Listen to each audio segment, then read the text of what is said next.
la manera en la que muchos nos movemos dentro de cierto cinismo e hipocresía es la que hay. Y creo que nos pasa a casi todos. Y le pasa a los Juegos Olímpicos. Y le pasa al COI.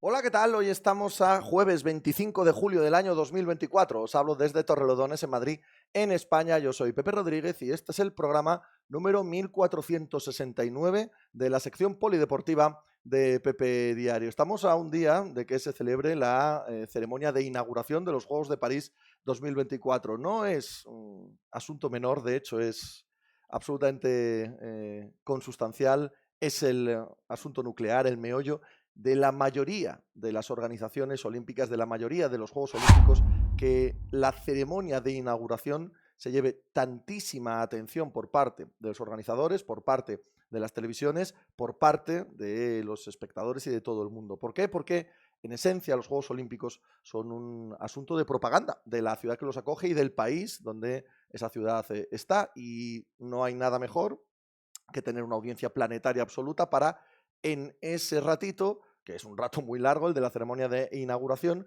exponerles todo lo que de bueno tiene la historia, la cultura, la civilización y lo que define a la ciudad o al país que lo acoge. ¿Por qué? Porque los Juegos Olímpicos son propaganda. A un día de que comiencen los de París 2024, me apetece exponer lo que opino del Comité Olímpico Internacional, lo que opino de los Juegos y lo que opino que han hecho desde su creación a finales del siglo XIX hasta la llegada a este inicio ya primer cuarto del siglo XXI, y lo que suponen, ¿no?, para la sociedad humana, para la globalización y, en lo que a mí respecta, para un trampantojo que se me ha atragantado desde hace muchos años y que creo que explica cómo ha funcionado gran parte de nuestra sociedad desde todos estos últimos años, y lo que muestra de nosotros mismos, a veces también como espejo, a veces como espejo de las sociedades en las que nos movemos, pero también de actitudes, de ciertas cobardías y de querer endulzar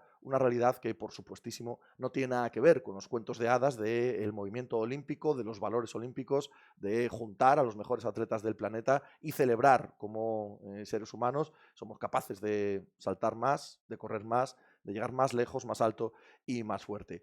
Pues no, pues realmente no es eso. El Comité Olímpico Internacional y los Juegos Olímpicos es, antes que nada, un instrumento económico. Puede que no naciesen así a final del siglo XIX con el Barón de Coubertin, no tengo ni la más remota idea, pero sí que sé que desde hace muchísimos años en lo que se mueve el COI es en una facturación absolutamente increíble de dinero, que viene sobre todo de la extracción de dinero público de las ciudades que organizan los Juegos y de una cantidad de sponsors que lo que quieren hacer es, obviamente, propaganda de sus propias marcas. En los últimos Juegos Olímpicos, los de Tokio, antes de estos de París, que ya tienen suficiente contestación dentro de la ciudad y dentro del país de Francia, se gastaron 13.000 millones de dólares.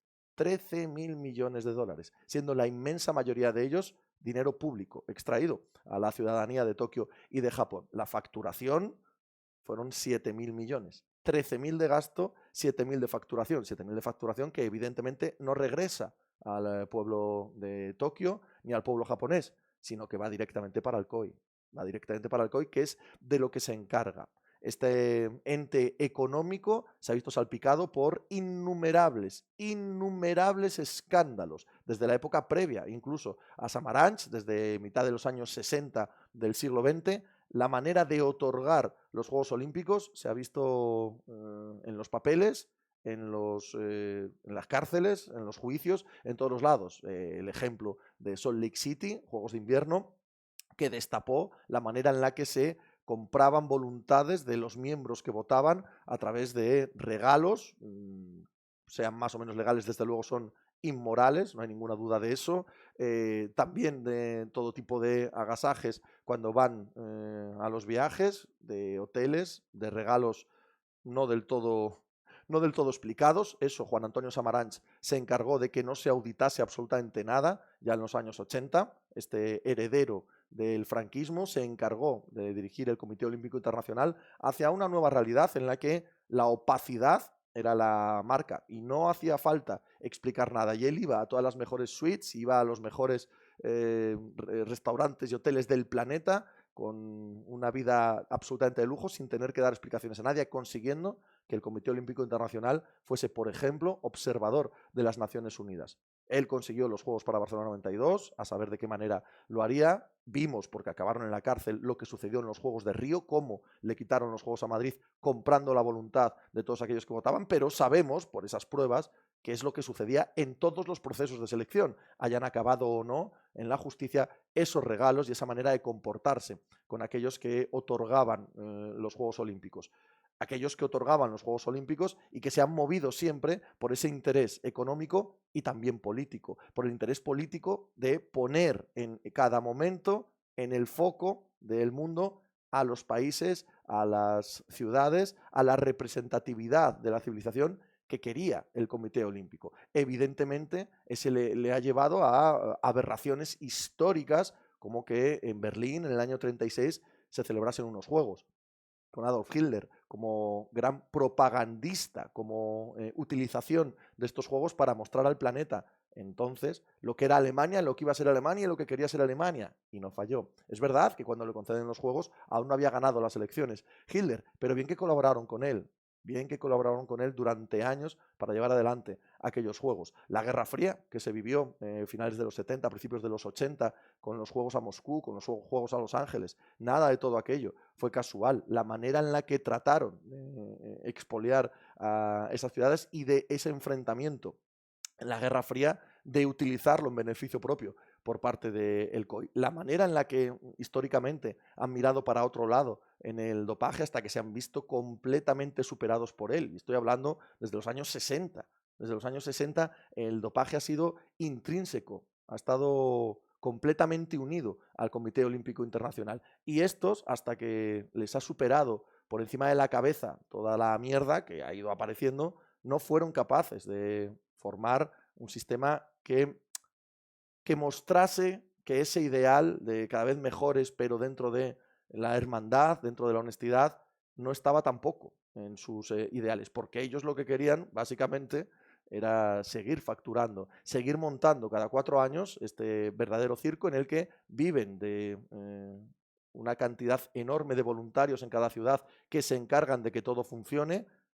Ya me contaréis, si no tienen capacidad con las dinerales que se mueven de contratar a gente que supla el trabajo de los voluntarios, y no lo hacen. Son capaces también de, con sortilegios y llevando el monorail, como en el episodio de Los Simpson, de sitio en sitio, conseguir que todas estas ciudades que acogen los Juegos traten de tapar sus miserias, traten de tapar sus barrios pobres, traten de tapar a sus mendigos, traten de esconder, no solucionar problemas sistémicos, no, sino esconder la cara mala. Y con eso también una asociación obvia del COI con este tipo de actitudes de las ciudades que acogen los Juegos. Esto es lo que nos ha enseñado la historia del olimpismo y del movimiento olímpico. Hemos tenido algunos de los mayores fracasos de la historia de la humanidad, como por ejemplo los Juegos Olímpicos de Múnich en el 72, con el secuestro y asesinato de 11 personas por parte de un grupo terrorista, Septiembre Negro,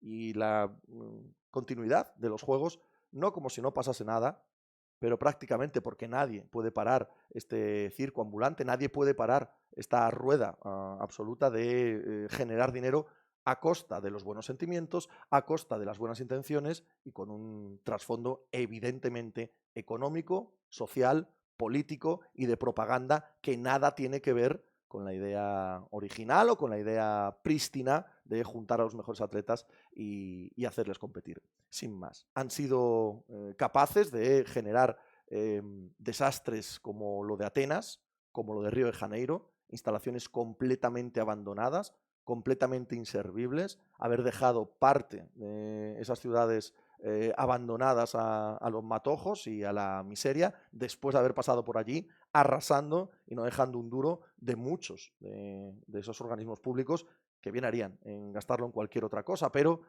qué goloso, ¿eh? Qué goloso es el mundo de mostrarle a todos los demás lo bonito que eres, lo guapo que eres y lo bien que organizas las cosas. Cómo el COI se ha prestado siempre se ha apoyado en ti y te ha dado su hombro para que veas que está de tu lado, de tu lado. Paga todo este dinero y no te preocupes que estaremos contigo para hacerte lucir. No, desde luego, no hay cosas especialmente positivas, ni en el olimpismo ni en los Juegos Olímpicos. Obvio que tampoco son peores que el resto de la sociedad en la que se mueven, no son peores que nosotros, no son peores que yo, por ejemplo, que no paro de pensar que este es un invento que me repugna, el de los Juegos Olímpicos, en qué lo ha convertido, cómo lo utilizan para utilizar una falsa superioridad moral que me revuelve las tripas, y sin embargo lo sigo. Y sin embargo veo las competiciones que me interesan y sin embargo, por ejemplo, hoy aquí hago la previa del ciclismo en la segunda parte del programa con Iván Vega, como he hecho la previa del tenis, como he hecho la previa del baloncesto, la del fútbol, como he hecho la del boxeo, la de todos los deportes que me interesan y que sin duda voy a ver y voy a consumir. Porque yo también soy parte de esto, porque la manera en la que muchos nos movemos dentro de cierto cinismo e hipocresía es la que hay. Y creo que nos pasa a casi todos. Y le pasa a los Juegos Olímpicos. Y le pasa al COI, que no es más que el reflejo de buena parte de cómo funcionamos en Occidente, que muchas veces queremos hacer de esto un mundo global, pero la realidad es que lo gestionamos todo desde Occidente. ¿Os parece si hablo de esto con un historiador en la primera parte del programa, con Javi Rodríguez? Vamos a ello. Hay que andar.